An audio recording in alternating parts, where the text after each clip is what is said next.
She was 19 years old, and she had $5 sewn into the hem of her coat, and on the morning this story begins, she stood at the mouth of a slot canyon in the high desert of New Mexico Territory and looked up at a thing that had hung wedged in the rock above her for 90 years. Her name was June Callender, and the thing was a freight wagon, a great old ox wagon of the kind that had crossed the plains before the railroads came, and it sat jammed between the two close walls of the canyon 30 feet up, still loaded, still lashed, exactly where a flash flood had left it 90 years before. And no one in all that time had ever brought it down. The town nearest the canyon was called Ledger, a hard, dry place that had been a freight stop in the old wagon days and had shrunk to almost nothing when the railroad passed it by, and the people of Ledger had a name for the Wedged wagon.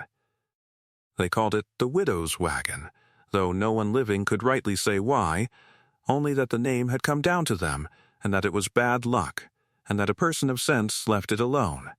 Children were told not to go into the slot canyon. Grown men who had lived their whole lives in Ledger had never once climbed up to look at the wagon closely, for it hung in a bad place, high in a narrow crack where the walls leaned in and the footing was nothing, and there was a saying in Ledger that the canyon kept what the canyon caught. June Callender had heard all of it the week she came to Ledger, and none of it had turned her from what she meant to do. For June Callender had come to that canyon on purpose, across 200 miles, and she had come because of a letter. To understand the letter, you have to understand how June came to be alone in the world with $5 in her hem, and for that you have to go back a little.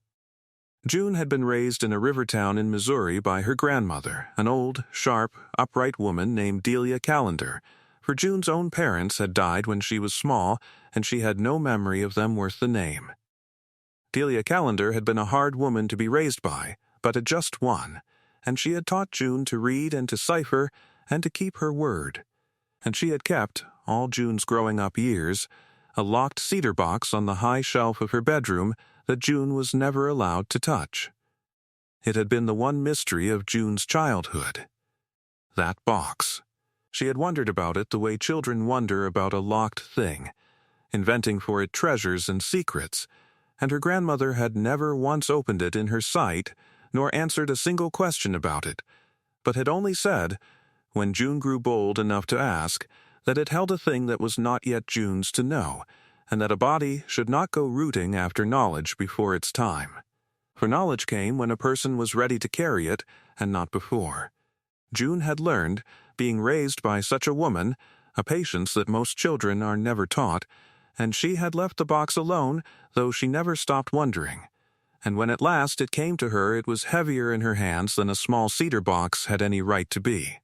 Heavy with all the years she had waited to know what was in it. When Delia Callender died, in the spring of the year this story begins, quietly, in her sleep, an old woman worn out with living. She left June almost nothing, for there had been almost nothing to leave. There was no money to speak of, and the little house they had rented, and a few sticks of furniture, and the clothes on their backs. But she left her the cedar box, and a key on a bit of faded ribbon, and a folded note in her spidery hand that said only, in words June would remember all her life, "Now you are ready.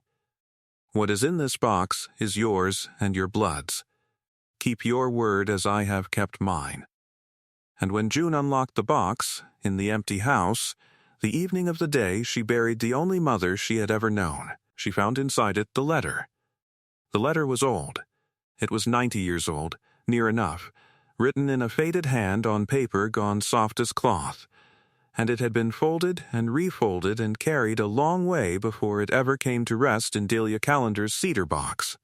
It was written by a man named Josiah Callender, who had been, June worked out from the dates and the names, her own great-great-grandfather, a man she had never heard a word of in all her life. And the letter told a story, and made a claim, and it was the strangest inheritance a penniless girl was ever left. Josiah Callender, the letter said, had been a freighter in the old wagon days, a man who hauled goods by ox team across the territories before the railroads killed the trade. and in the last year of his freighting life he had taken on the biggest haul of his career, a contract to carry a fortune in coined silver from a mine in the Mogollon country to the bank at Santa Fe. A haul so valuable that he had told no one its true nature, and had built into his own wagon, with his own hands, a false bottom, a hidden compartment beneath the ordinary floor of the wagon bed, in which the silver rode concealed beneath a load of common freight, so that any road agent who searched the wagon would find only flour and tools and dry goods and ride away disappointed. But Josiah Callender never reached Santa Fe. Somewhere in the high desert his wagon was caught in a slot canyon by one of the flash floods that came down those canyons without warning, a wall of water that filled the narrow crack from wall to wall in minutes, and it carried his wagon up and jammed it in the rock and drowned his oxen and near-drowned him. And when the water went down, his wagon hung 30 feet up in a place he could not reach to bring it down. Josiah Callender survived. He walked out of that country half dead. But he could not recover the wagon, and he could not tell the mine or the bank what had become of their silver without confessing he had lost it, and being ruined, and perhaps suspected of the theft himself. And so he did the thing that shame and fear counsel, which is silence. He let it be thought the wagon and its ordinary freight had simply been lost in the flood, a small loss, and the secret of the silver in the false bottom he told to no one but his own family, in a letter, meaning that someday, when the shame had died with him, one of his blood might go and bring down what was rightly the family's to recover, for the mine and the bank had long since been paid out their loss by the insurers and had no more claim. The letter had passed down through 4 generations, from hand to hand, each keeper too poor to make the journey, or too settled, or too doubtful that a 90-year-old wagon could still hang where a dead man said he left it, until it came to Delia Callender, who was old before she ever read it and never strong enough to go, and who left it, at the last, to a 19-year-old girl with nothing else in the world. So settle in, and let us tell you the story of June Callender, and the wagon that hung 90 years in the canyon, and the false bottom that held a family's fortune, and a great deal more. And if a story of an old promise kept across 4 generations is what you came for tonight, light a lantern with us, subscribe, and tell us in the comments what part of this wide country you're watching from. We are glad of your company here in the dark. June Callender was a practical girl, and she did not simply believe the letter. But she did not simply dismiss it either. She reasoned that the journey would cost her little she could not spare since she had nothing, and that if the wagon was gone, or the story a fancy, she would be no poorer than she started, and that if it was true, and worth the going. And so she had sold the cedar box and Delia Callender's few sticks of furniture, and bought passage west as far as her coins would carry her, and walked the rest, and come at last to the town of Ledger, 200 miles from where she started, and asked, careful and quiet, whether there was hereabouts an old freight wagon caught in a canyon. The answer she got was more than she had dared hope. There was, everyone knew it. The widow's wagon, they called it, and they told her where the slot canyon lay, a half-day's walk from town, and they warned her against going, and she thanked them kindly and went. And when she stood at last at the mouth of the slot canyon and looked up and saw it, 90 years on, exactly where a drowned man had said it would be, June Callender felt the thing you feel when a story you half believed turns out to be true, which is not joy exactly, but a kind of solemn falling into place, as though the world had confirmed something you had risked yourself upon. The wagon was there. It hung 30 feet up in the narrow throat of the canyon, wedged tight between the 2 red walls, its wheels long rotted, but its great iron-strapped bed sound, still lashed about with the rotted remnants of its ropes, still, unbelievably, loaded, the shapes of its ordinary freight humped under 90 years of dust beneath the tattered canvas. It had hung there through 90 years of floods and droughts and the turning of 4 generations, and it was hers, or the recovering of it was, if she could get it down. But first, she had to make it lawfully hers, for June Callender was Delia Callender's granddaughter, and did nothing outside the law. She went back to Ledger, and she went to the county man. And she found that the slot canyon and everything in it stood on land that had long ago reverted to the county for unpaid taxes, dead land no one had wanted in 50 years, and that the wagon, as abandoned property upon it, could be bought with the land it hung in for the trifling sum the county asked of such worthless lots. $5. The whole of what was sown in her hem. She paid it, and took her paper, and the slot canyon and the widow's wagon and whatever 90 years had kept inside it were, in the eyes of the law, the property of June Calendar. And the town of Ledger, hearing of it, shook its head over the fool girl who had bought the bad luck wagon, and made its jokes, and left her to it. The getting of it down was the labor of 3 weeks, and June did most of it alone, and she did it with her head. For she had not her great-great-grandfather's strength, but she had, it turned out, a good deal of his patience and his knack for a hard practical problem. She studied the wagon a long while before she touched it, the way a careful person studies any hard thing, and she saw that the town's fear of the place, though it had kept everyone away, had also kept them from noticing what she noticed, which was that the wagon, wedged though it was not truly beyond reach. It hung high, and the walls leaned in, but there were ledges, and a determined person willing to go slow could work up to it from the downstream side where the canyon widened.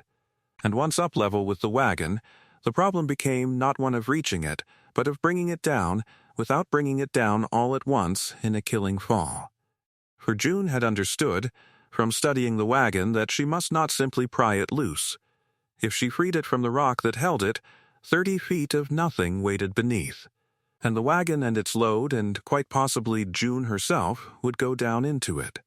She had to lower it, controlled, the way you lower any heavy thing, and to lower it she had to first get a line onto it, and then rig that line so that the weight came onto ropes and not onto her.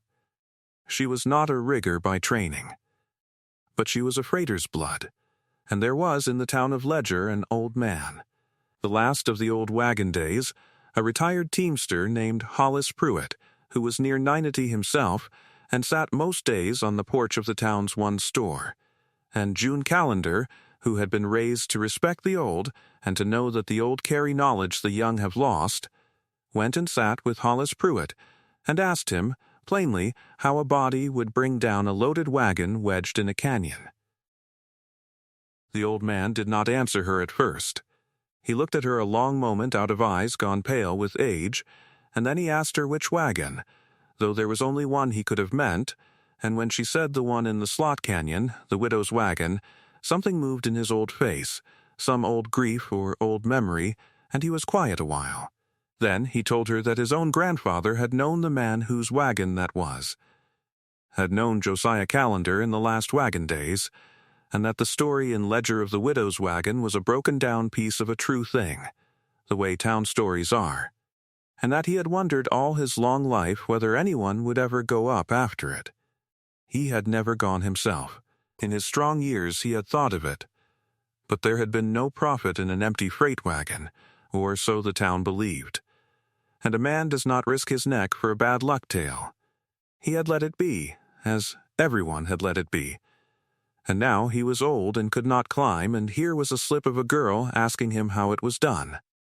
So he taught her. Over the following weeks, from his porch in the long dry afternoons, Hollis Pruitt gave June Calendar the whole old art of it, the knowledge that had been the daily bread of his youth and had died out of the world when the railroads came. He taught her the block and tackle, the doubling of a line through pulleys to divide a weight. He taught her the snub line, the way the old freighters had eased whole-loaded wagons down the fearsome grades of the mountain roads by taking a turn of rope around a tree or a rock and letting it out hand over hand, the friction of the wood doing the holding so a man's arms did not have to. He taught her how to read an anchor, to know sound rock from rotten, sound rope from frayed, for a rigging was only ever as good as the worst thing in it. He drew his knots for her in the dust of the porch floor with a whittled stick, and made her tie them and tie them again until her fingers knew them, and he told her the old teamster's law that June would carry all her life, which was that you never trust one line to hold what a life depends on, but always two, rigged so that if either fails the other holds, for the canyon forgives nothing, and the rope does not care whose neck is under it. It was as though the canyon had waited 90 years to be answered, and had kept alive, in the person of one forgotten old man on a store porch. The one body in all the world who still knew how the thing was done. With Hollis Pruitt's knowledge and June's own hands, the wagon came down. But it was not quick, and it was not easy, and there were days in those 3 weeks when June Callender, hanging on a ledge 30 feet up in the throat of the canyon with the rock leaning in over her, wondered whether the town had been right about the place after all. The first great labor was simply getting a line onto the wagon, for she could not throw one up to it from below any more than she could fly. She had to climb. From the downstream side, where the canyon widened and the walls stepped back, she worked her way up over many days, testing every hold, driving the occasional iron spike where Hollis Pruitt had told her to for a place to clip a safety line, never trusting her weight to anything she had not first tried, until at last she stood on a broad ledge level with the wedged wagon and close enough to touch it. Then came the patient blind work of passing her lines around the iron-strapped bed of the wagon, reaching into 90 years of rotted rope and crumbling canvas to feed her good new rope around the sound old iron of the frame, working it around and under and back until she had her hauling lines rigged for and half the way the old man had taught her, doubled and backed, every knot the knots she had tied 100 times in the dust of his porch. She built her snubbing post above at a great sound boulder Hollis Pruitt had picked out for her from his porch by her description of it. And she took her turns of rope around it, and she checked it all, twice the way the old teamster's law required, and then she checked it a third time, because her life was the thing hanging on it. And on a still morning 3 weeks after she had first stood in the canyon mouth, she worked the wagon free of its 90-year berth. It came loose from the rock with a great grinding shudder that she felt in her teeth, and for one heart-stopping moment it dropped, and the ropes came taut with a crack, and the whole rigging groaned and held, and the wagon swung free, hanging now on June Callender's lines and not on the mountain, 30 feet of empty air beneath it. She did not let herself feel anything but the rope. She eased the snub line out around the boulder, hand over hand, the way the old man had taught her, a hand's breadth at a time, letting the friction of the rock do the holding, feeling the enormous slow weight of the thing through the hemp, and she lowered it, groaning and swaying and shedding 90 years of dust, down the 30 feet to the canyon floor, where it settled at last, upright and whole, onto ground it had not touched since before June's grandmother was born. When it was down and the ropes went slack, she sat down on the cold canyon floor, and her hands shook for a long while, and she let them. For the thing was done, and there was no one to see. She did not, at first, open the false bottom. She did a strange thing, a June Callender thing, a thing that came of being raised by a just and upright woman. Before she looked for her family's silver, she catalogued the wagon's ordinary load, the flour barrels and the crates of tools and the bolts of cloth gone to rot, the freight that Josiah Callender had carried as cover, and she wrote it all down. For it had come to her, in the weeks of the work, that the letter told her the silver in the false bottom was the family's to recover, the insurers having long ago paid the loss.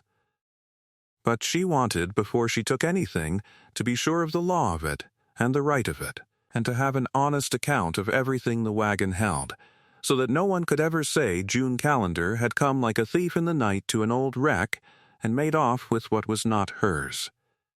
Only when she had her honest inventory made did she take up the pry bar and open the false bottom that a drowned man had built with his own hands 90 years before.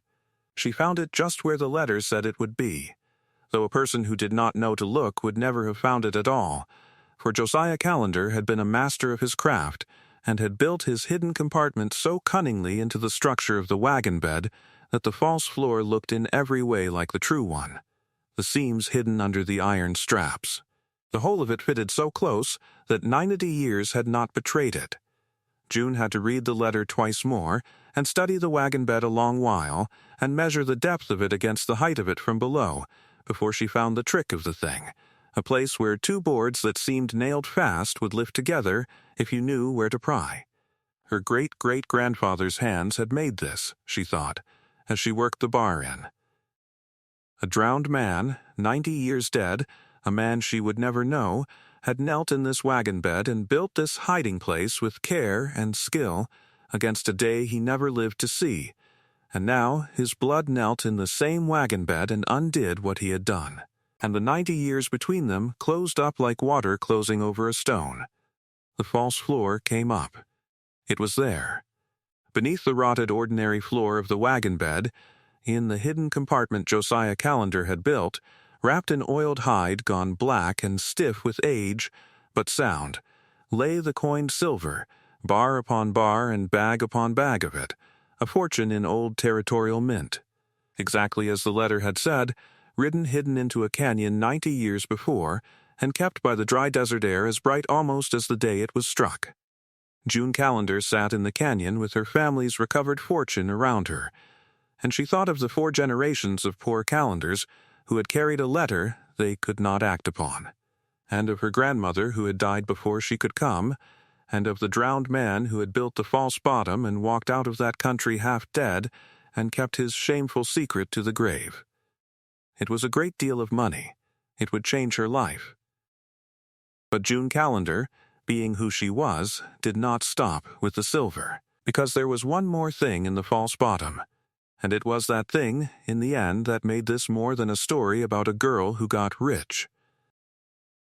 There was a strong box, small and iron, built into the end of the hidden compartment, and it was not part of the silver haul, and when June worked it open she found in it not coin but paper, a packet of documents that Josiah Calendar had carried separate from the silver and hidden with even greater care. And as June read them by the canyon light she understood that her great-great-grandfather had been carrying more than a mine's silver. He had been carrying the mine's records. The full assay books and the deed and the ledger of the Mogollon silver mine, the proof of its richness and the title to its ground, entrusted to the most trusted freighter in the territory to carry to the bank at Santa Fe, along with the first great shipment of its wealth, so that mine and money would be recorded and secured together. And that mine, June Calendar learned when she carried the documents in to the county seat and set educated men to studying them, had never been abandoned in the eye of the law. It had only been lost. When Josiah Calendar's wagon vanished in the flood, the mine's records had vanished with it, and without its deed and its assay books the Mogollon mine could not be proved or worked or sold, and its remote and rugged ground had passed, over 90 years out of memory, thought worked out, or worthless, while the true proof of its title and its wealth rode hidden in a false bottom in a canyon. And the deed, June learned, had been made out in trust to the freighter for the mine's original owners, a family named Ferris, who had died out or scattered in the 90 years since, all but one line of them, which the courts, working from the recovered records, at last ran to ground in the person of an old woman living poor in Silver City, the last of the Ferris blood, who had grown up on a family story of a silver mine her people had lost in the old days and had never believed was anything but a tale. What June Calendar did then was the thing that Delia Calendar had raised her to do, and it was not what a grasping person would have done. The silver in the false bottom was hers, clean and clear. The family's to recover as the letter had promised, and the law confirmed, the insurers 90 years paid and satisfied. She kept it, and no one begrudged it her. But the mine, and its recovered deed and records, were not hers, and June Calendar did not pretend they were. She carried the documents to the law and saw to it, over the slow following year, that the Mogollon mine and its ground were restored to the Ferris heir, the poor old woman in Silver City, who at 90 learned that the family tale was true, and that she was, in her last years, the owner of a proven silver mine. And the two of them, the girl who had found the records and the old woman who had inherited them, became, in the strange way of such things, friends. And it was said in that country afterward that the old woman left June Calendar a share in the mine in her will, not from obligation but from love, so that in the end June's honesty was rewarded twice over, as honesty in these stories has a way of being, though June had looked for no reward when she did the right thing. And that is what made it right. The town of Ledger, which had shaken its head over the fool girl and the bad luck wagon, did not know what to make of it when the fool girl turned out to have brought down out of the canyon a family's silver and a lost mine, and set an old woman right 90 years after a wrong, and Ledger, being a town, adjusted its opinion smoothly and pretended it had never doubted her. June did not trouble to remind them. She did not stay in Ledger, for she had no roots there, but she did not forget it either. Before she left, she did two things. She saw to it that old Hollis Pruitt, the last teamster whose forgotten knowledge had brought the wagon down, was cared for in comfort for the rest of his days, for without him the thing could not have been done, and June Calendar did not forget a debt. And she had the widow's wagon itself, the great old freight wagon that had hung 90 years in the canyon, hauled out and mended and set up in the town of Ledger as a thing to be kept, with a plate on it that told the true story, so that the wagon, which had been a bad luck tale for 90 years, became instead the pride of the town. And children who had been told to stay away from the canyon were brought instead to see the wagon their great-grandparents had feared, and to hear how a girl with a 90-year-old letter had brought it down at last. June Calendar took her family's silver and her friendship with the old woman of Silver City, and she went on to a long and useful life, and she married, in time, and raised children who grew up hearing the story of the letter and the wagon and the false bottom, and knowing that a promise, even a poor one, even one that 4 generations could not keep, does not die so long as one person is left who means to keep it. She had been 19 years old, and orphaned, and alone in the world with $5 sewn in her hem, and she had spent every cent of it on a bad luck wagon that a whole town swore was worth nothing but sorrow. It was the best $5 she ever spent. There is a thing worth carrying out of a story like this one, and it is not the silver, for the silver was only the seed of it. It is that some promises outlive the people who make them, and travel down the years from hand to hand looking for the one person who will finally be able to keep them. Josiah Calendar made a promise to his own blood in a letter written in shame, and he died, and his son could not keep it, and his son's son could not, and 4 generations carried that folded paper down the years, poor and settled and doubtful, until it came at last to a girl who had nothing to lose and everything her grandmother had taught her, and she kept it. What is folded away in your own family's cedar box, waiting for the one who can finally act on it? A promise is patient. It will wait as long as it must. So we will leave you tonight with a question, and we do read every answer. Is there an old promise in your family, a thing carried down the years unkept, that is waiting still for someone to make good on it at last? Tell us in the comments below. Light a lantern with us, subscribe if this story kept you company tonight, and we will see you down the line, where the next story is already waiting in the dark.